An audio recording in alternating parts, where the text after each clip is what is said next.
आजच्या डिजिटल युगात आपण सकाळी उठल्यापासून रात्री झोपेपर्यंत मोबाईल आणि इंटरनेटशी जोडलेले असतो. पण तुम्हाला माहिती आहे का, की तुमची एक छोटीशी चूक तुमच्या बँक खात्यातील संपूर्ण आयुष्यभराची कमाई शून्य करू शकते. आज आपण एका अशा विषयावर बोलणार आहोत, जो तुमच्या आणि माझ्या सुरक्षिततेसाठी एक अत्यंत महत्त्वाचा विषय आहे. तो म्हणजे डेटा सिक्युरिटी. आज डेटा हा सोन्यापेक्षाही महाग झालाय आणि याच डेटामुळे जगभरात फ्रॉडचं प्रमाण कल्पनेपलीकडे वाढलंय, ज्याची आपल्याला साधी कल्पनाही नसते. हा विषय पाहण्याआधी चॅनलला सबस्क्राईब करा आणि व्हिडिओ शेवटपर्यंत नक्की बघा. नमस्कार, मी ऋतुजा आणि तुम्ही पाहताय थेट वास्तव. डेटा सुरक्षा म्हणजे नेमकं काय हे आधी समजून घेऊया. सोप्या भाषेत सांगायचं झालं तर तुमची वैयक्तिक माहिती जसं की नाव, पत्ता, जन्मतारीख, बँक डिटेल्स आणि तुमचे खाजगी पासवर्ड्स या गोष्टींना चुकीच्या हातात जाण्यापासून वाचवणे म्हणजेच डेटा सुरक्षा होय.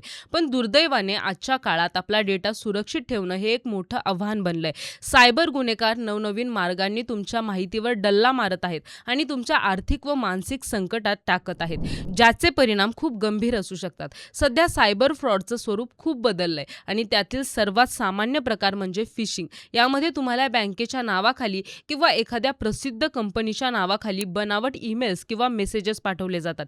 त्या मेसेजेसमध्ये असलेल्या लिंकवर तुम्ही क्लिक करता तेव्हा तुमची सर्व लॉग इन माहिती हॅकर्सपर्यंत पोहोचते. एक छोटीशी लिंक तुमच्या फोनमध्ये शिरकाव करते आणि तुमचे संपूर्ण डिजिटल अस्तित्व धोक्यात येते. त्यामुळे तुमचं सोशल मीडिया अकाउंट किंवा बँक खातंही हॅक होऊ शकतं. दुसरा भयानक प्रकार म्हणजे विशिंग, जिथे तुम्हाला फोन कॉल येतो आणि समोरचा व्यक्ती स्वतःला बँक अधिकारी किंवा कस्टमर केअर ऑफिसर असल्याचं सांगतो. हे लोक इतक्या आत्मविश्वासाने बोलतात की तुम्हाला संशय देखील येत नाही आणि ते तुमच्याकडून OTP मागतात. एकदा का तुम्ही तो OTP दिला की क्षणात तुमच्या खात्यातून पैसे गायब होतात. लक्षात ठेवा, कोणतीही बँक कधीही फोनवर तुमचा OTP किंवा पिन मागत नाही. त्यामुळे अशा कॉलला कधीही बळी पडू नका.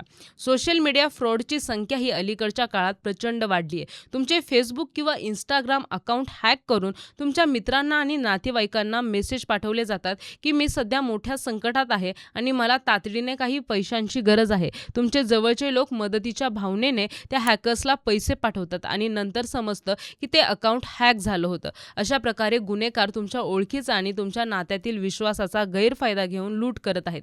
डेटा सिक्युरिटी का महत्त्वाची आहे हे समजून घेण्यासाठी डेटा चोरीचे परिणाम माहीत असणं आवश्यक आहे. तुमचा डेटा फक्त आर्थिक चोरीसाठीच वापरला जातो असं नाही, तर आयडेंटिटी थेफ्टसाठीही वापरला जातो. तुमच्या नावावर बनावट पॅन कार्ड किंवा आधार कार्ड बनवून गुन्हेगार मोठे कर्ज घेऊ शकतात किंवा इतर बेकायदेशीर कामं करू शकतात. या गुन्ह्यांमध्ये तुमचे नाव गुंतले गेल्यामुळे तुम्हाला पोलीस स्टेशन आणि कोर्टाच्या फेऱ्या माराव्या लागतात, ज्याचा त्रास शेवटी तुम्हाला सहन करावा लागतो. आजकाल अनेक लोक इंटरनेटवर विनामूल्य मिळणाऱ्या ॲप्सच्या मागे लागतात आणि कोणताही विचार न करता ते डाउनलोड करतात. पण तुम्ही कधी विचार केला आहे काय की हे ॲप्स फ्री आहेत का? कारण ते तुमच्या फोनमधील डेटा, तुमचे कॉन्टॅक्ट्स, तुमची गॅलरी आणि तुमचे लोकेशन चोरतात. हा चोरलेला डेटा मोठ्या कंपन्यांना किंवा डार्क वेबवर गुन्हेगारांना विकला जातो. तुमचा खाजगी डेटा हा या कंपन्यांसाठी एक विक्रीचं साधन बनलाय आणि तुमची प्रायव्हसी पूर्णपणे संपलेली आहे. आता प्रश्न असा येतो की डेटा सिक्युरिटी एवढी महत्त्वाची का आहे? तुमचं डिजिटल आयुष्य हे तुमच्या तिजोरीसारखं आहे, ज्यामध्ये तुमच्या आठवणी आणि कष्टाची कमाई आहे. जर तुम्ही तुमच्या घराला कुलूप लावता तर तुमच्या डिजिटल माहितीला सुरक्षा का देत नाही? सायबर सुरक्षितता केवळ पैसे वाचवण्यासाठी नाही, तर तुमच्या गोपनीयतेचं रक्षण करण्यासाठी सुद्धा गरजेची आहे. आजच्या काळात ज्याच्याकडे माहिती आहे तोच सर्वात शक्तिशाली आहे आणि ती माहिती सुरक्षित ठेवणं ही आपली जबाबदारी आहे. कॉर्पोरेट क्षेत्रात तर डेटा सुरक्षा हा कणा मानला जातो. जर एखाद्या मोठ्या कंपनीचा डेटा लीक झाला तर त्या कंपनीची प्रतिष्ठा धुळीला मिळते आणि त्यांचं कोट्यावधींचं आर्थिक नुकसान होतं. सामान्य माणसासाठी डेटा सुरक्षा म्हणजे त्यांची डिजिटल प्रतिष्ठा आणि कष्टाची कमाई वाचवणे होय. म्हणूनच सायबर सुरक्षेबाबत साक्षर होणं आणि तंत्रज्ञानाचा वापर करताना सावधगिरी बाळगणं ही आजच्या काळाची सर्वात मोठी गरज बनली आहे. या फ्रॉडपासून वाचण्यासाठी काही महत्त्वाचे नियम पाळणं गरजेचं आहे. सर्वात आधी तुम्ही तुमच्या प्रत्येक महत्त्वाच्या अकाउंटला 2 फॅक्टर ऑथेंटिकेशन फीचर चालू करा. त्यामुळे जर चुकून कोणाला तुमचा पासवर्ड कळाला तरी तुमच्या फोनवर आलेल्या दुसऱ्या कोडशिवाय कोणालाही लॉग इन करता येणार नाही.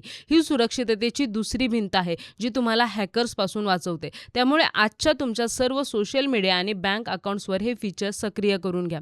दुसरी महत्त्वाची गोष्ट म्हणजे पासवर्ड मॅनेजमेंट, ज्याकडे आपण नेहमी दुर्लक्ष करतो. अनेक जण आपला मोबाईल नंबर किंवा जन्मतारीख पासवर्ड म्हणून ठेवतात, जे शोधणे हॅकर्ससाठी खूप सोपे सोपं असतं. नेहमी कठीण आणि युनिक पासवर्ड वापरा, ज्यामध्ये अक्षरं, अंक आणि चिन्हांचा समावेश असेल. वेगवेगळ्या अकाउंटसाठी एकच पासवर्ड ठेवण्याची चूक कधीही करू नका, कारण एक अकाउंट हॅक झालं तर तुमचे सर्वच अकाउंट्स धोक्यात येऊ शकतात.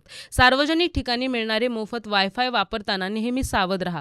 रेल्वे स्टेशन, विमानतळ किंवा कॅफेमधील फ्री वायफाय वापरून कधीही बँक ट्रान्झॅक्शन करू नका किंवा आपली खाजगी माहिती भरू नका. हॅकर्स अशा पब्लिक नेटवर्कवर लक्ष ठेवून असतात आणि तुमचा डेटा सहज चोरू शकतात. शक्य असल्यास इंटरनेट वापरताना खाजगी नेटवर्कचा वापर करा किंवा सुरक्षित राहण्यासाठी चांगल्या कंपनीचे VPN वापरा. शेवटी तंत्रज्ञान जसं प्रगत होत आहे तसे धोकेही वाढत आहेत आणि सायबर गुन्हेगार दररोज नवीन क्लुप्त्या शोधत आहेत.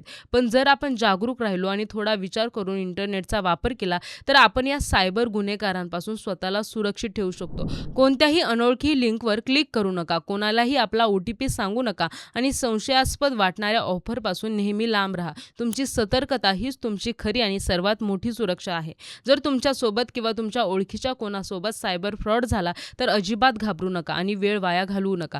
तात्काळ 1930 या राष्ट्रीय सायबर क्राईम हेल्पलाईन नंबरवर कॉल करा किंवा सरकारच्या सायबर क्राईम पोर्टलवर आपली तक्रार नोंदवा. सायबर फ्रॉड झाल्यानंतर सुरुवातीचे 2 तास खूप महत्त्वाचे असतात, कारण त्या काळात तक्रार केली तर तुमचे पैसे परत मिळण्याची शक्यता सर्वात जास्त असते. त्यामुळे न घाबरता कायदेशीर मदत घ्या. तर मित्रांनो, आजचा हा व्हिडिओ तुम्हाला कसा वाटला आणि तुम्हाला या माहितीचा फायदा झाला का, हे कमेंट बॉक्समध्ये नक्की कळवा आणि व्हिडिओ आवडल्यास व्हिडिओला लाईक करा, शेअर करा आणि सबस्क्राईब करायला विसरू नका.